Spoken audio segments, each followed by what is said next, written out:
Hello everyone, this is Shalini, and we were doing human reproduction, lesson number 3 of your first unit of biology of +2 class. And in previous video we have done the male reproductive system, and now we would discuss the female reproductive system.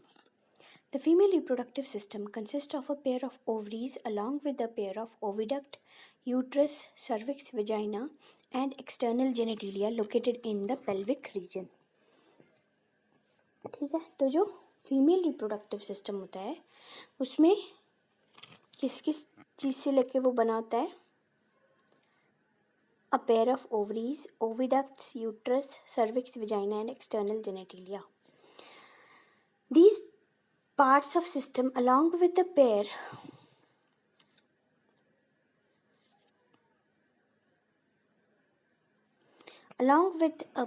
of mammary glands are integrated structurally and functionally to support the process of ovulation, fertilization, pregnancy, birth and child care. ठीक है, तो ovaries are primary female sex organ. तो ovaries क्या है? Primary female sex organ होते हैं. तो आपको ये याद रखना होता है कि प्राइमरी सेक्स ऑर्गन कौन से हैं, सेकेंडरी कौन से हैं. तो प्राइमरी सेक्स ऑर्गन हमारे फीमेल सेक्स ऑर्गन ओवरीज होती है दैट प्रोड्यूस फीमेल गैमीट. जो क्या प्रोड्यूस करती है जी? फीमेल गैमीट को प्रोड्यूस करती है,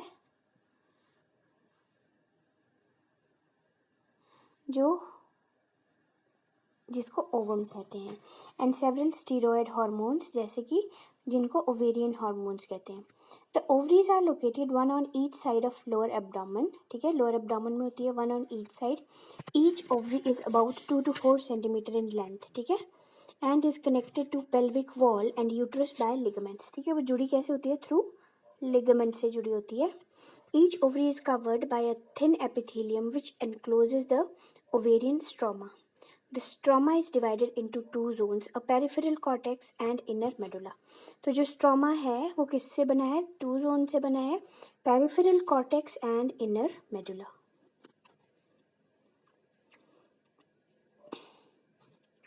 द ओविडक्ट, जिसको हम फेलोपियन ट्यूब्स भी कहते हैं, uterus, vagina constitute female accessory ducts. ठीक है, अब एक्सेसरी डक्ट्स कौन से होते हैं ये भी आपको इम्पॉर्टेंट है और याद करके रखना है. एक्सेसरी डक्ट्स कौन कौन सी हैं? फेलोपियन ट्यूब्स, जिनको ओविडक्ट भी कहते हैं, uterus, vagina. The fallopian tube is about 10 to 12 centimetre long and extend from the periphery of each ovary to uterus. ठीक है, कहाँ तक मूव करती है ये? पेरिफेरी से ईच ओवरी टू यूट्रस तक. The part closer to ovary is funnel shaped infundibulum. ठीक है, इसमें क्या होता है? फनल शेप्ड इनफंडिबुलम होता है. इसके पार्ट्स हैं ये आपके फेलोपियन ट्यूब के. The edges of infundibulum processes a finger like projection, जिनको फिम्ब्रे कहते हैं, which help in collection of ovum after ovulation. तो फिम्ब्रे का क्या काम है? एग को कलेक्ट करना ओवुलेशन के बाद. अब उसके बाद infundibulum leads to a wider part, जिसको एम्पुला कहते हैं. ठीक है, वाइडर पार्ट और उसको एम्पुला कहते हैं. The last part of oviduct is isthmus that has a narrow lumen and it joins the uterus. तो यहाँ पर आपको एक तो फेलोपियन ट्यूब के पार्ट्स पता होने चाहिए जो आपको यहाँ पर बताए हैं, और मैं यहाँ पे फिगर में आपको एक्सप्लेन करती हूँ.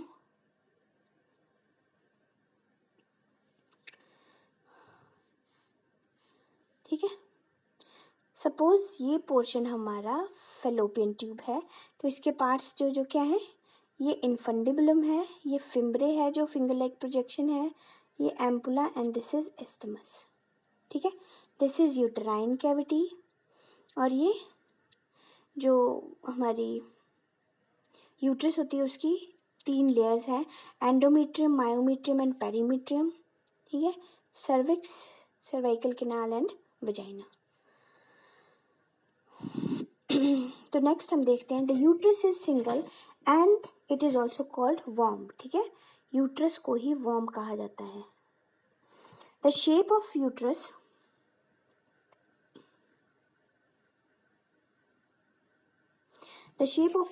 is like an inverted pear It is supported by a ligament attached to the pelvic wall.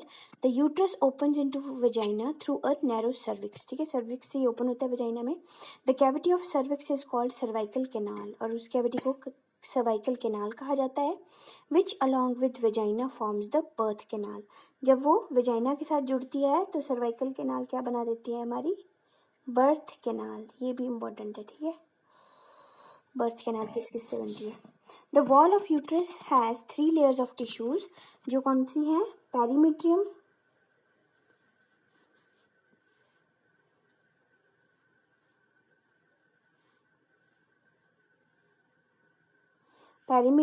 Middle वाली स्मूथ है जिसको मायोमीट्रियम कहेंगे. मायो मीन्स मसल एंड जो इनर ग्रैंडुलर है उसको एंडोमेट्रियम कहते हैं. That lines the uterine cavity. ठीक है, यूट्राइन कैविटी को ये लाइन करती हैं. तो तीनों आपको पता होनी चाहिए. Endometrium undergoes a cyclic changes during menstrual cycle. अब जब मेंस्ट्रुअल साइकिल का फेज आता है तो चेंजेस कहाँ पर होते हैं जी? चेंजेस होते हैं हमारे एंडोमेट्रियम में. ठीक है, while myometrium exhibits strong contraction during delivery of the baby.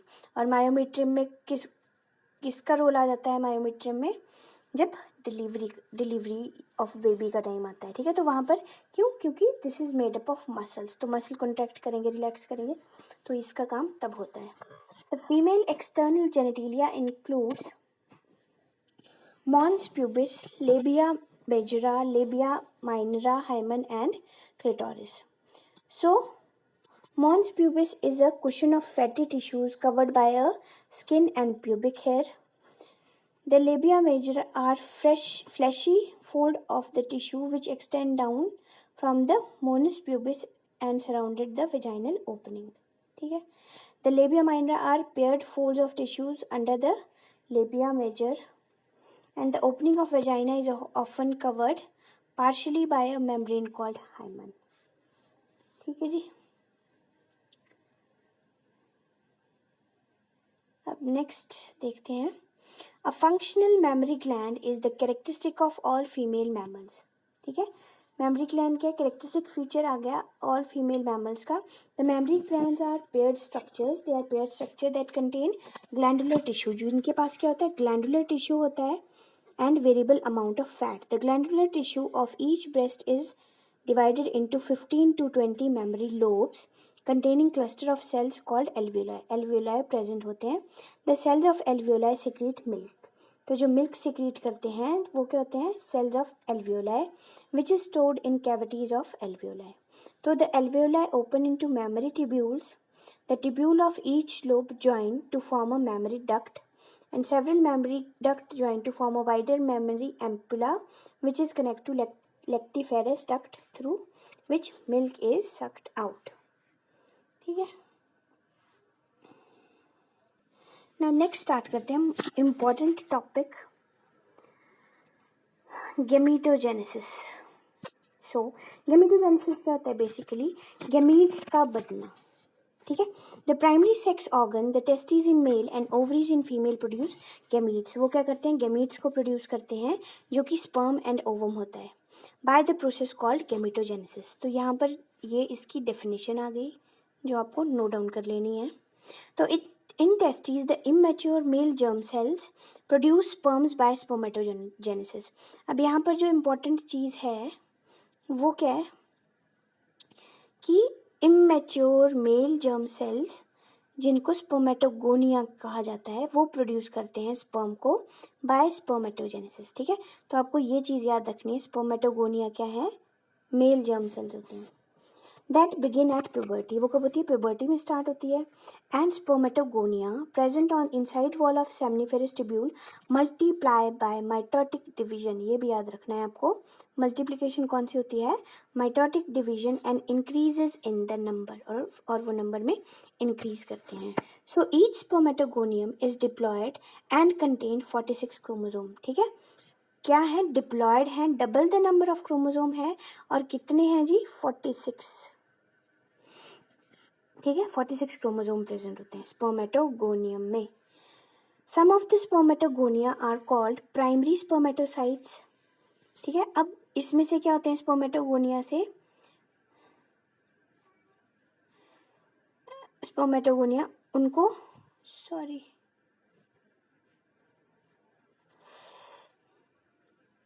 They are called primary spermatocyte, जिनमें क्या होगी जी, अब यहाँ पर मियोसिस होगी। और मियोसिस क्या होती है हमारी, रिडक्शनल डिवीजन। अभी तक हमने क्या पढ़ा कि अभी क्या हो रही थी हमारी, माइटोसिस हो रही थी। एंड आपको याद रखना है कि माइटोसिस कहाँ पर हो रही है, स्पर्मेटोगोनिया में। और कुछ स्पर्मेटोसाइट या स्पर्म सेल्स ऐसे हैं जिनकी मियोसिस होगी, रिडक्शनल डिवीजन होगी। A primary spermatocyte complete the first meiotic division leading to formation of 2 equal haploid cells. ठीक है, तो अब यहाँ पर क्या है, जो हमारा प्राइमरी स्पर्मेटोसाइट है वो क्या कर रहा है, कंप्लीट कर रहा है first mitotic division, sorry meiotic division, और वो क्या बना दे रहा है, 2 इक्वल हैप्लॉइड सेल्स जिनको सेकेंडरी स्पर्मेटोसाइट कहा। ठीक है, और ये जो सेकेंडरी स्पर्मेटोसाइट्स बनते हैं, यहाँ पर आपके आ जाते हैं हाफ नंबर ऑफ क्रोमोसोम।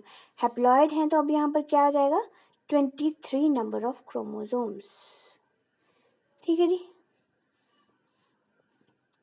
तो which have only 23 number of chromosomes each, the secondary spermatocyte undergoes second meiotic division। अब ये जो secondary spermatocytes बने, यहाँ पर second meiotic division होगी, और ये क्या प्रोड्यूस करते हैं, प्रोड्यूस 4 हैप्लॉइड स्पर्मेटिड्स। अब यहाँ पर ये 4 हैप्लॉइड स्पर्मेटिड्स प्रोड्यूस करेंगे। So what would be the number of chromosome in spermatid, तो number of chromosome in spermatids क्या होगा, तो the spermatids are transformed into spermatozoa या sperm by the process of spermiogenesis. ठीक है, अब क्या करेंगे, जो स्पर्मेटिड्स बने ये ट्रांसफॉर्म हो जाएंगे स्पर्मेटोजोआ में। प्रोसेस क्या होगा, spermiogenesis. So after spermiogenesis, sperm head becomes embedded in the Sertoli cells and finally released from the seminiferous tubules by the process of spermiation। ठीक है, तो ये सारा इम्पॉर्टेंट है, आपको इसमें से किसी की भी डेफिनेशन पूछी जा सकती है।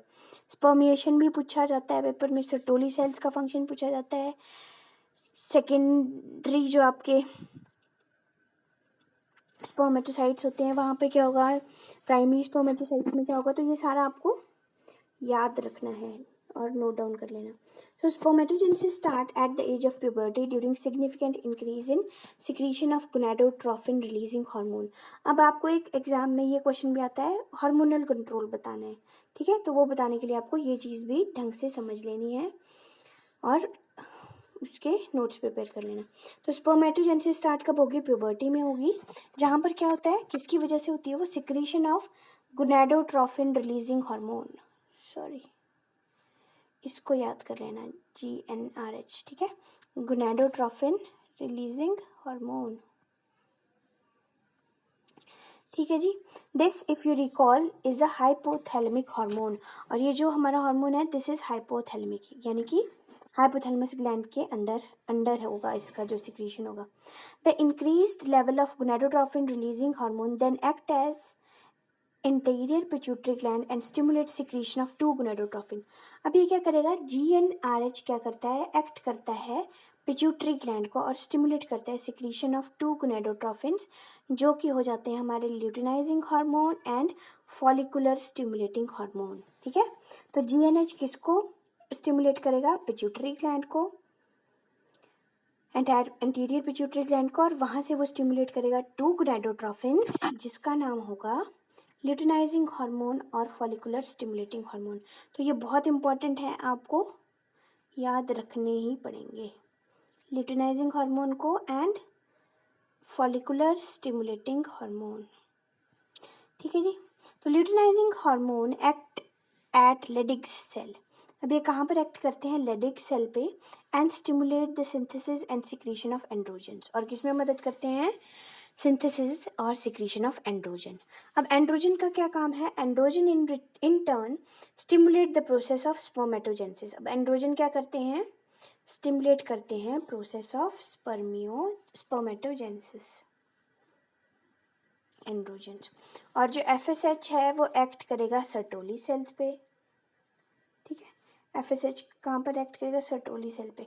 तो आपको याद रखना है कि जो ल्यूटिनाइजिंग हार्मोन है वो कहाँ पर एक्ट कर रहा है और फॉलिकुलर स्टिमुलेटिंग हार्मोन कहाँ पर एक्ट कर रहा है। तो ल्यूटिनाइजिंग हार्मोन एक्ट करता है लेडिग सेल्स पे और स्टिमुलेट करता है synthesis and secretion of androgen, और वो एंड्रोजन क्या करते हैं, प्रोसेस ऑफ स्पर्मेटोजेनेसिस को स्टार्ट करते हैं। और दूसरी तरफ जो फॉलिकुलर स्टिमुलेटिंग हार्मोन है वो एक्ट करेगा सर्टोली सेल्स पे और स्टिमुलेट करेगा secretion of some factors which help in process of spermiogenesis, spermiogenesis के लिए वो मदद करेगा। ठीक है, तो let us examine the structure of a sperm. It is microscopic structure composed of head, neck, middle piece and tail. ठीक है, स्ट्रक्चर भी इसका मोस्ट इंपॉर्टेंट है। तो a plasma membrane envelops the whole body of sperm. The sperm head contain elongated haploid nucleus, the anterior portion of which is covered by cap-like structure जिसको acrosome कहा जाता है। Now this acrosome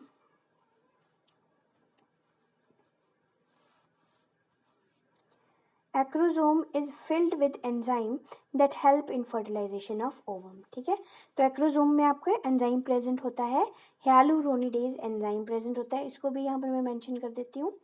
तो वो क्या करता है, ओवम को, ओवम की जो वॉल होगी उसको रप्चर करने में मदद करता है। ठीक है, जो एक्रोजोम में एंजाइम प्रेजेंट होता है hyaluronidae।